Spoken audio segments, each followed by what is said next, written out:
How's it going, guys? Welcome back to Fraud on the Telly. In today's video, we are once again talking Critical Role. This time we're talking last night's episode of Critical Role Campaign 3, episode 70, so consider yourself spoiler warned. So when we last left our party, they had cured Keyeth and decided to venture to the city of Bassuras to try to talk to Imahara Joe in an attempt to get him to fix the strange harness device that they had taken from Ludinus, the harness device that Ludinus the Lath had been using to absorb, potentially absorb fey creatures and fey powers to extend his own life, hence why he is almost 1,000 years old.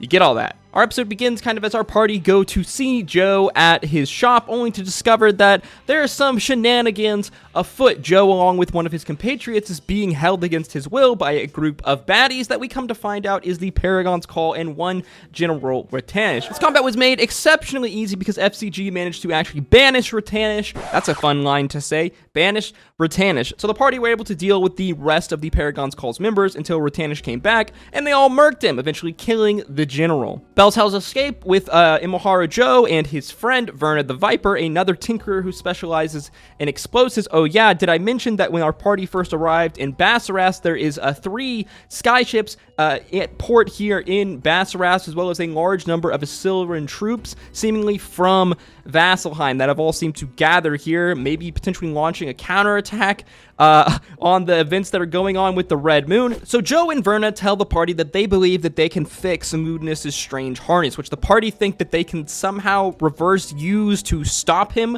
somehow, whether it's by absorbing power and powering up themselves, or I don't know, by somehow sucking the power out of Ludinus. I'm really not sure exactly where they're going with this, but they seem to think that the harness itself is very important. As well, there was a really funny line here where Joe refers to Percy, Percival Dorolo, Talison's character from Campaign 1, as the Terrible Tinkerer of Taldorei. Now, this makes sense in the historical context of Critical Role, because you have to remember that Percy was the one that invented firearms in this world and subsequently is the person responsible for firearms spreading to the rest of Exandria. So essentially the blood and the lives of potentially thousands, if not more, as time rolls on, will ultimately be on Percy's hand, as he is the one who invented this killing machine, this tool. We learned that Ratanish was having Joe make materials for the Paragon's Call and for the military efforts, and apparently he commissioned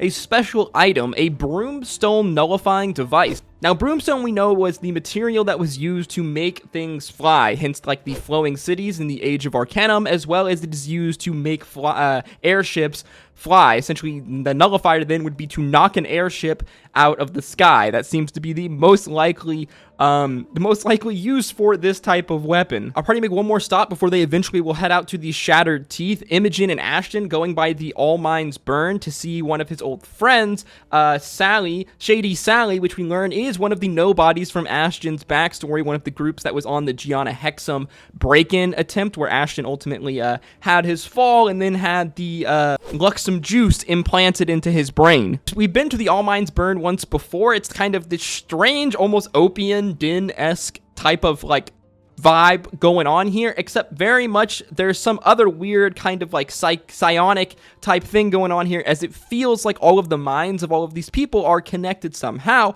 And we learn that this is through some strange, weird, ooze-esque entity that exists beneath this building. Now, there's a lot of theories on what the heck this thing was and what the heck it is. A lot of people think that's possibly like some kind of a mutated elder brain. Me, personally, it feels almost kind of more like Myconid, how the Myconid people, the mushroom people, interact and are connected with one another. We know that these people in the All Minds Burn smoke like residue from this strange creature. Who knows? This thing gives me some super weird, creepy vibes, especially because it wants Imogen to plant a kind of like, I guess, part of it on the moon of Ruidus, and I can only imagine, like 100 years from now, let's say that happens, what the repercussions of doing such a thing would be, because we still have no idea what the heck this thing was, but man, was it crazy. As our episode ends, Keyeth tells us that she has been also hunting for more allies and says it's time that she brings some of her friends out of retirement. It's like we're going to get a return of the band. We're getting the band back together again. We're most likely going to see some older members of Vox Machina sometime in the future. Probably not the entire group, but there's a good chance that we may get to see an older Grog and Scanlan in the future, which would be really, really fun. Our episode ends as our party are transported to the islands of the Shattered Teeth. Now remember, the Shattered Teeth was once the continent of Dominus, but during the events of the Calamity and the events of EXU Calamity, when the Ring of Brass managed to foil the plot of Asmodeus to release these ancient primordial titans, the city of Avalier had an arcane explosion, and as such it fell down from the sky, impacting into the continent of Dominus, and it blew it up. You blew it up! Now we know of it as the Shattered Teeth, and this area is super, super wild. It's one of the most mysterious areas so far in Exandria from what we know, and there's definitely remnants of the Calamity and strange, weird magic afoot here. We might even get some references to Avalier itself and some EXU Calamity references. I've said this a lot when I talk about Campaign 3, but Campaign 3 very much is kind of a tie-in from all of Critical Role lore that we've learned so far. There was a reason that EXU Calamity was done kind of in the middle of Critical Role Campaign 3, and that's because the information from EXU Calamity is most likely going to be making a return in some form or fashion into the story of Campaign 3, and we're most likely going to start seeing more glimpses of that coming up in our next set of episodes as our party venture onto the Shattered Teeth, as this is where Avalier itself landed. Overall, this was kind of another setup episode. Last week I released a video talking about how Campaign 3 can be really slow, and this is kind of another example of this. It just feels like we continually are setting up for something bigger, and don't get me wrong, I love the story that's being told here, but I can't help but feel this way, and if you look at the numbers of the episodes and how long it's taken them to get here, the campaign has been slow. There's several kind of things within the story that I haven't really understood from like Matt's point of view, why Matt is choosing to do this. I don't understand why there hasn't been a more of a response to this craziness that's going on in Marquette. Why is there not an open war on the sands of Marquette right now? Why are they just allowing Ludinus and his followers to just continue do whatever the heck they're doing in this crater with the Malleus Key?